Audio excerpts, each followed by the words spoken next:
আজকের আধুনিক জীবনে আমরা খাবারের স্বাদ এবং পুষ্টি দুটোরই প্রতি বেশি যত্নশীল। কারণ পবিত্র মাহে রমজানে আমরা হরেক রকম খাবার খেতে বেশি ভালোবাসি। আর সেই খাবারের যদি স্বাদ এবং পুষ্টি দুটো যদি না থাকে, তাহলে ওই খাবার আপনার পেট ভরাবে, আপনার মন না।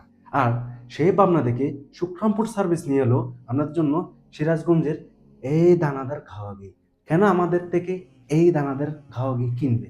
কারণ এই ঘিটি খেলে আপনার হজমে শক্তি করবে উন্নত, আর রোগ প্রতিরোধ ক্ষমতা বৃদ্ধি করবে। এটি সিরাজগঞ্জের দানাদার খাঁটি ঘাওয়া ঘি থেকে তৈরি হয়, যা দুধ থেকে ক্রিম এবং সে ক্রিম হতে অনেক প্রসেস করার পরে এই দানাদার ঘাওয়া ঘিটি তৈরি করা হয়। আর আমরা এরকম একটা প্রিমিয়াম প্যাকেজিংয়ে সারা বাংলাদেশ অগ্রিম একটি টাকা ছাড়াই পৌঁছে দিচ্ছি ঠিক আপনার হাতে। আর এখনই আমাদের হোয়াটসঅ্যাপ বা ফোন কল করতে পারেন 0540619011 এই নম্বরে। আর নিজের জীবনকে ভালোবাসবেন, পবিত্র মাহে রমজান সবার জন্য ভালো কাটুক। E12 ফিলগেট সুখরাম ফুডের সাথেই থাকুন।